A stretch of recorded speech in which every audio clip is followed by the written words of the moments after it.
سلام سلام أما العالم تركوا تختاتلتي كم يغنيكم باركس لهم ونعهم يتكم زبالك وحدا مدب حيزة قريبا لخو كسامو داتا أنت تختاتلكمني تخسروا وجزي كم زهير له تسفى يقبر إذا فيديو نخالت ونس لازتكم بغنى عنا سابسكرايب لايك شير تقبر دماغ تحت النحتت لما عندنا ريوب زعبانا أجورا باكتيريا أي أجورا باكتيريا هيليكوباكتر بايلوري ويدما اتش بايلوري تباهي لزفلت انتخون لمجمرا جزي استرخبه بخلطة أستراليا وانت مرامرتي باري مارشالن روبين وارن نستوهالي مالتي ازيونا 10 بقطاطرا فرنج نيرو كاب 10 خلتيس كاب 10 نبزلو اب لابراتوري خرغاغصو خيلم مالتي نزي دما ناي نوبل شلمات رخيبون بل مالتي مخنياتو زي ابناي ጨጓራ ሕክምና ነጥብ መቀየር ወይ ደግሞ ተርኒንግ ፖይንት ተባሂሉ ይፍለጥ ነይሩ ማለት ምክንያቱ ቀድሞ ባክቴሪያ አው ጨጓራና ክነብረ ይኽእል አሲዲክ ኢንቫይሮንመንት ስለዝኾነ ጨጓራ ባክቴሪያ ክነብረ ይኽእል ተባሂሉ ይእመን ነይሩ ማለት እዩ ናይ ጨጓራ ሕማማት መብዛሕትኡ ምስ ጭንቀትን ካልኦት ምክንያታትን ይተሓዝ ነይሩ ማለት እዩ ስለዚ ለትናቶም ዝረኸብዎ ውፅኢት ድማ ናይ ኖቤል ሽልማት ክረኽብሉ ክኢሎም ማለት እዩ እዚ ባክቴሪያ ናብ ሰውነትና ብምእታው ኣብ ናይ ምግቢ ትቦን ከስዕን ውሽጢ ምንባር ዝኽእል ባክቴሪያ እዩ ካብ ካልኦት ባክቴሪያ ፍልይ ዘብልዎ ባህሪ ኣለዎ ማለት እዩ ስኽነግረኩም እየ ከይተሓከመን ተጸኒሕ ድማ አልሰር ወይ ድማ ቁስለት ኣብ ከስዕናን ኣብ ላዕለዋይ ክፋል ቀጢን ማዓንጣናን ክፍጠር ይገብር ማለት እዩ ሳሕቲ ድማ ካንሰር ከም ከስዕበልና ይኽእል ከመይ እንትሉ ክንሪኦ ፕሪቫላንሱ ክንሪኦ ከለና ክልተ ካብ ሰለስተ ወይ ደግሞ 66.7% ናይ ዓለምና ህዝቢ ነዚ ባክቴሪያ ተሸኪሙ ይርከብ ማለት እዩ ካብ ሰለስተ ሰባት እቶም ክልተ ነዚ ባክቴሪያ ተሸኪሞም ይርከቡ ኮይኑ ግና 80% ዝኸውን 80% ዝኸውን ህዝቢ ምልክታ የርኢ ማለት እዩ እቶም 20% ጥራሕ እዮም ቀሊልን ከቢድን ናይዚ ባክቴሪያ ምልክታት ዘርኢ ማለት እዩ ካበይ ክትሕዘና ይኽእል ዝብል ክንርኢ ከለና እቲ ናይ መጀመርያ ብንኽኪ እዩ ምራቕ ለኣብነት ብምራቕ ብቮሚት ፍታን ምስዓም እንተሃልዩ ማለት እዩ ካሊእ ካብ እንምገቦ ምግቢ ፅሬቱ ዘይሓለወ ምግቢ ማለት እዩ ካሊእ እውን ካብ እንሰትዮ ማይ ፅሬቱ ዘይሓለወ ማይ ካብ እንጥቀሞም በቲ ባክቴሪያ ዝተበከሉ ኣቑሑት ማለት እዩ ንኣብነት ሼር ጌርና ብሓባር እንጥቀም እንተኮይና ማለት እዩ ከም ብርጭቆ ማንካ ዝበሉ ማለት እዩ ስለዚ ጠቕሊልና እንትንሪኦ እዚ ባክቴሪያ ናብ ሰውነትና ዝኣተወሉ ሰለስተ መንገዲ እዩ እዞም ሰለስተ መንገዲ እዚኦም ተፈሊጥኩምን እንድሕር ተኸላኺልኩም እውን በዚ ባክቴሪያ ይትጥቅዑን ማለት እዩ ስለዚ እቲ ናይ መጀመርያ ኦራል ንብሎ እዩ ወይ ደግሞ ብምራቕ ማለት እዩ ስለዚ ምራቕ ክንብል ከለና ንኣብነት ብምስዓም እንተልዩ ወይ ደግሞ ክሲንግ ንብሎ ማለት እዩ ሓደ እሱ እዩ ካሊእ ናይ ሓባር ኣቑሑ እንጥቀም እንተኮይና ከም ማንካ ናይ ብርጭቆ ናይ ማይ ብርጭቆ ወይ ደግሞ ናይ ለኣብነት ሻሂን ቡን እንኳን ትኩስ ስለ ዝኾነ ሜይቢ እቲ ባክቴሪያ ክመውት ይኽእል ግን ከዓ ብሓባር እንጥቀሞም ኣቑሑ ማለት እዩ ከምኡ ዓይነት መንገዲ ከኣቲ ይኽእል እቲ ካልኣይ ፌካል ኦራል ንብሎ እዩ እዚ እውን ፅሬቱ ዘይሓለወ ኢድ ማለት እዩ እዚ ብፍሉይ ንህፃናት እዩ ብዙሕ ግዜ ዘጥቅዕ ግን ዓበይቲ እውን እንድሕር ደኣ ድሕሪ ሽንቲ ቤት ምስ ተጠቐምና ኢድና ብደንቢ ብሳሙና ዘይንሕፀብ ኮይና ወይ ደሞ እቲ ባክቴሪያ በቲ ባክቴሪያ ዝተበከሉ ቦታታት ነኻኺእና እንድሕር ኢድና ብደንቢ ዘይንሕፀብ ኮይና ብኢድና ገይሩ እዩ ዝኣቱ ማለት እዩ እቲ ካልኣይ ስለዚ ፅሬቱ ብዘይሓለወ ኢድ ዝኣቱ ማለት እዩ እቲ ሳልሳይ ብማይን ምግብን እዩ ማለት እዩ ስለዚ ፅሬቱ ዘይሓለወ ምግብን ማይን እዩ ሳልሳይ መንገዲ ማለት እዩ ስለዚ እቲ ናይ መጀመርያ ብምራቕ እዩ ማለት እዩ ምራቕና ዝነኻኻ ነገር ነዚ ከም መሓላልፈልና ይኽእል ካልኣይ ፅሬቱ ዘይሓለወ ኢድ እቲ ሳልሳይ ድማ ዝተበከለ ማይን ምግብን እዩ ማለት እዩ ብኸመይ ናብ ሰውነትና ይሰራጮ ዝብል ክንርኢ ከለና ብመጀመርያ ናብ ኣፍና እዩ ዝኣቱ ካብኡ ቀፂሉ እንታይ ዝገብር ብጎረራና ገይሩ ናብ ከስዕና ይወርድ ማለት እዩ ፍላጀላ ዝበሃል ኣለዎ ማለት እዩ ከም ንእግሪ ዝጥቀመሉ ጭራ እዩ ግን መንቀሳቐሲ ተጠቒሙ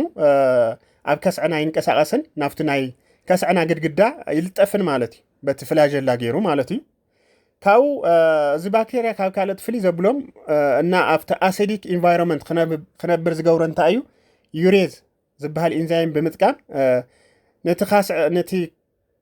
ከሳዕ ኣሲድ ናብ ማይ ይቕይሮ ማለት እዩ ወይ ደግሞ ኒውትራላይዝ ዝገብሮ እቲ ዩሬዝ ዝበሃል ኢንዛይም ዩሪያ ብምፍጣር እንታይ ይገብሮ ማለት እዩ ነቲ ኣሲድ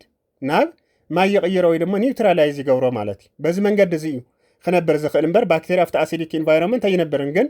እዚ ባክቴሪያ ካብቶም ካልኦት ባክቴሪያታት ፍልይ ዘብሎ እንታይ እዩ ዩሬዝ ዝበሃል ኢንዛይም ተጠቒሙ እንታይ ይገብር ማለት እዩ ኒውትራላይዝ ይገብሮ ማለት እዩ ካብኡ እቶም ምልክታት ክንርኢ ከለና እንታይ ምልክታት ዋና ምልክታት ናይዚ ሕማም ኢልና ክንርኢ ከለና እቲ ሓደ ናይ ከብዲ መንፋሕቲ ወይ ደሞ ጽጋብ ስምዒትን እዩ ማለት እዩ ስለዚ ከብድና ንፋሕ ካብኡ ከዓ ጽጋብ ስምዒት ይስምዐና ማለት እዩ ካልእ ሙግሳዕ እዩ ብተደጋጋሚ ሙግሳዕ ካብኡ ናይ ምግቢ ድልየትና ምቕናስ ወይ ድማ ቶሎ ናይ ጽጋብ ስምዒት ይስምዐና ማለት እዩ ስለዚ appetite loss ንብሎ ማለት እዩ ያው ምግቢ ድልየትና በአጠቃላይ ይቅንስ ካብኡ ደሞ ጽጋብ ስምዒት ይስምዐና ማለት እዩ ካብኡ ዕውሉል ምባል እውን ክህሊ ይኽእል ማለት እዩ ካልእ ተምላስ እውን ክገብረልና ይኽእል ኣብ ላዕለዋይ ክፋል ከብድና ድማ ናይ ምንቅጻልን ቃንዛን እውን ስምዒት ክህልወና ይኽእል ማለት እዩ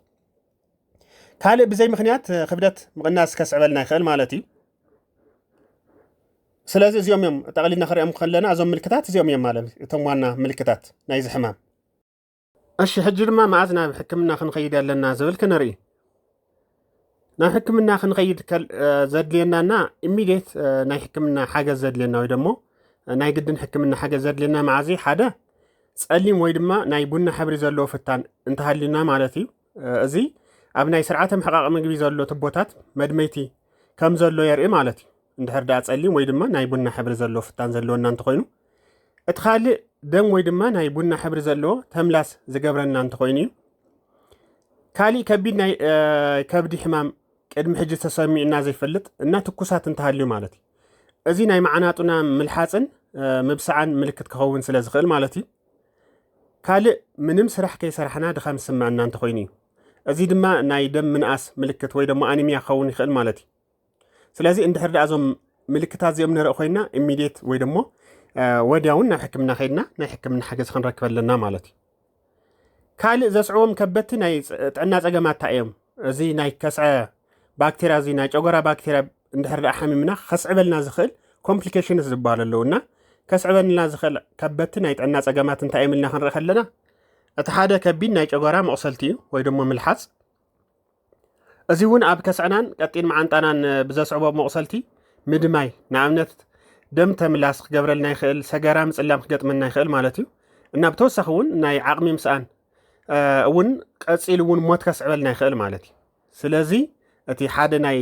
ጥዕና ፀገም ዘስዕበልና እንታይ እዩ ማለት እዩ ከቢድ ናይ ጨጎራ መቑሰልቲ ከስዕበልና ይኽእል ማለት እዩ እቲ ካልኣይ ናይ ጨጎራ ምዝዳቕን ምትርታርን ከምፀልና ይኽእል ማለት እዩ እዚ ድማ ቶሎ ብግዜ ተዘይተፈሊጡና ተዘይተሓኪምናዮ ንዝለዓለ ሕማምን ንሞትን ከቃልዐልና ይኽእል ማለት እዩ ስለዚ ናይ ጨጎራ ድርቀትን ምትርታርን ማለት እዩ ከጋጥመና ይኽእል ካልእ ከስዕናን ካብ ከስዕና ናብ ቃጢን መዓንጣ ዘእቱ ናይ ምግቢ ትቦ ክጸብብ ይገብር ማለት እዩ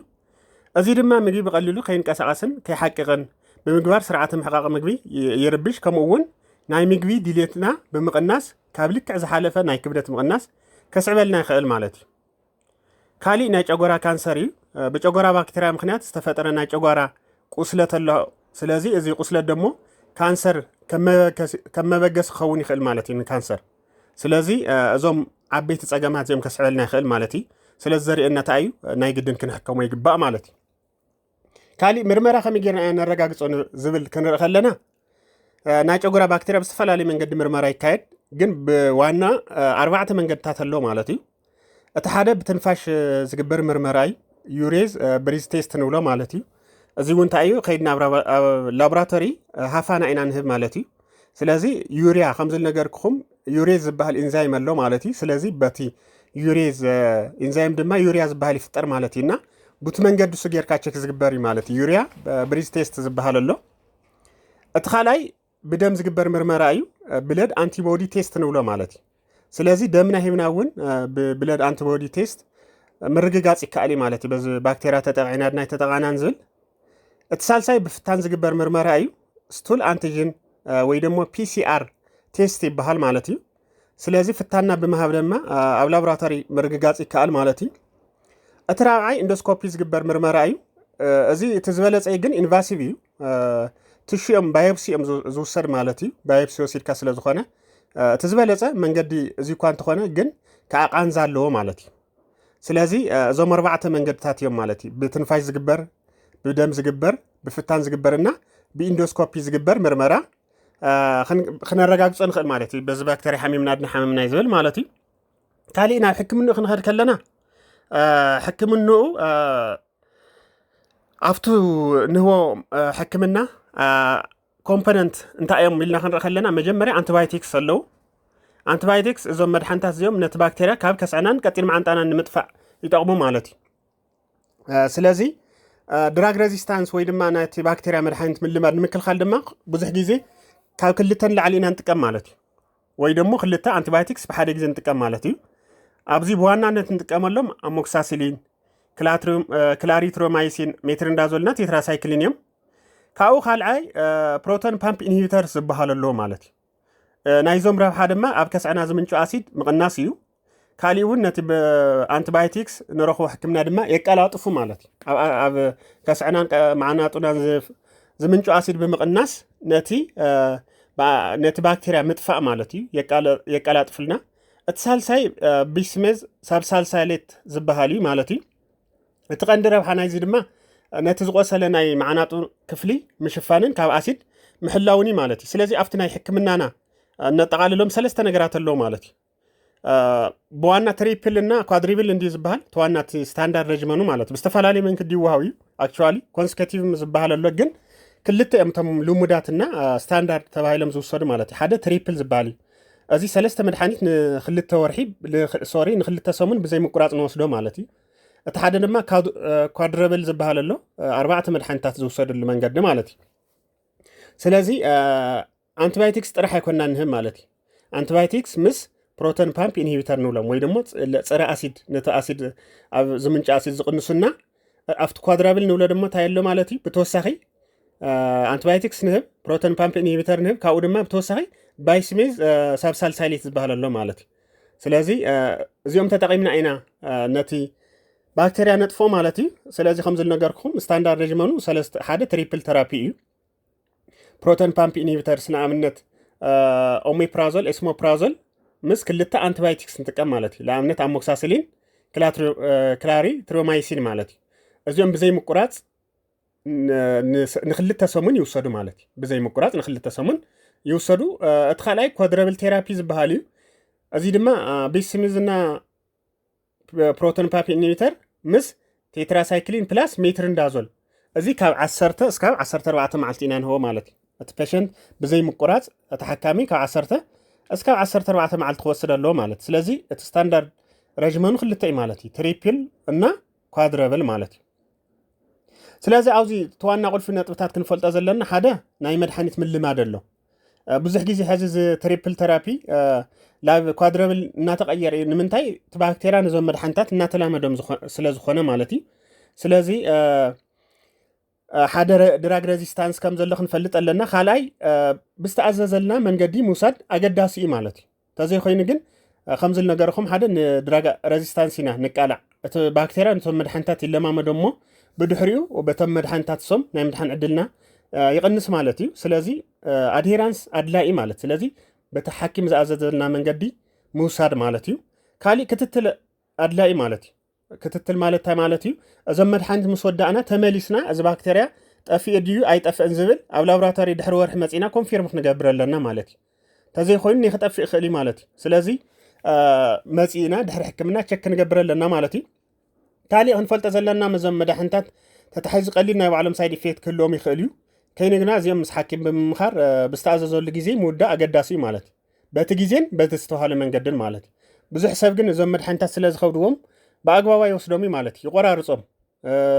3 መዓልቲ 5 መዓልቲ ወሲዱ እንደገና እናዘለለ እዚ ግን ትርጉም የውልይ ማለት እዩ እዚ ባክቴሪያ ክጠፍእ ተኮይኑ ናይ ግድን ብዝተኣዘዘ ግዜን መጠንን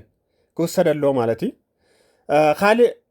ናይ ኣመጋግባና ስርዓት ምስትኻል እውን ኣገዳሲ ማለት ነቲ ሕማም ዘባእሱ ምግብታት ምውጋድ ወይ ደግሞ ምእላይ ኣገዳሲ ይኸውን ማለት እዩ ካሊእ ላፍቲ መከላኸሊ መንገድታት ታይምልና ክንርኢ ከለና እቲ ናይ መጀመርያ ኢድና ብሳሙና ቅድሚ ምግብን ድሕሪ ሽንቲ ቤትን ብደንቢ ምሕፃብ ኣገዳሲ ማለት እዩ ስለዚ እቲ ባክቴሪያ ዝኣትወሉ መንገዲ ሓደ ታይና ዝበልና ፀሬቱ ዘይሓለወ ኢድ እዩ ማለት እዩ ስለዚ ናይ ኢድና ንፅህና ክንሕሉ ይግባእ ማለት እዩ ካልኣይ ብንፅህና ዘይቀረበ ምግብና መስተ ዘይምጥቃም እዩ እቲ ካልኣይ ታይና ዝበልና ፀሬቱ ዘይሓለወ ማይን ምግብን ስለዚ እዚ እውን ፀሬቱ ዘይሓለወ ምግብን ፀሬቱ ዘይሓለወ ማይን ክንጥቀም የብልናን ማለት እዩ ካሊእ ዘይበሰሉ ምግብታት ዘይምጥቃም እዩ ብዙሕ ግዜ ምግብታት ተዘይበሲሎም ባክቴሪያ ብዙሕ ግዜ ባክቴሪያ ስለ ዝልከፉ ተዘይበሲሎም እቲ ባክቴሪያ ቀጣይ ዝኣቱ ማለት እዩ ስለዚ ብዙሕ ግዜ ዘይበሰሉ ምግብታት ዘይምጥቃም እቲ ዝሕሸ መማረፂ ማለት እዩ ኣትክልትን ፍራምረን ተኮይኖም ድማ ብደንብ ጌርና ክንሓፀቦም ይግባእ ማለት እዩ بدن بجرنا كنا حصوم لنا اتخالي تاينا زولنايم شير نغورم حقي لو بحبار نتقملهم اخو اساتهم خنبرچقو مان كاوزته حبيركا زي متقامي ናይ ባዓልካ ምጥቃም አገዳሲ ማለት እዩ ምክንያቱ ተሓደ መንገዲ ባክቴሪያ ዘጥቅዕና ብዙም አቁሑዚኦም በሓባር ስለንጥቀመሎም እዩ ማለት እዩ ስለዚ በዚ መንገዲ እዚ ክንከላኸሎ ንኽእሊና ማለት እዩ ምንጭ ሓበሬታይ ወይ ደሞ ሪፈረንስ ለዚ ናይ ሎም ማዓንቲ ዘቅረብኩልኩም ክንርኢ ከለና እቲ ናይ መጀመርያ ጆንስ ሆፕኪንግ ሜዲሲን እዩ ካው ሜዲካል ኒውስ ቱዴይ ዝብል ተጠቂመ ኣለኹ ካው ዝኮር ማን ኮሌጅ ኦፍ ፐብሊክ ሄልዝ ዝብል ተጠቂመ ኣለኹ اترابعي دمو ناشنال انستيتيوت اوف هيلز زبل تقريبا مالتي خابزياتهم تقريبا ايه نازناي لهم معنتي تمر تقريبا مالتي سلازي سخاتهم دما بزبلصه ابزياتهم كدكمون ختم بون كت ريون تخليكم مالتي سلازي اذا حبريتا كم استقامكم تسفا يقبر امباركس ريتو حتى انت هليكمون اب كومنت صحف لي مالتي ان شاء الله حدشتي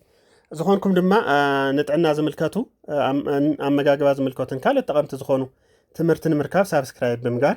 ቤተሰብ ኩኑ ነቲ ቪዲዮ ላይክ ምግባርውን ከይትርስዑ ኣብዘለኹም ወብረኽ ጊዜ ምንልኩም ማለት እዩ ኣብ ቀጻሊ ያ ብኻሊ ተሕስተስ ካምራኸብ ሰላም ቀኒ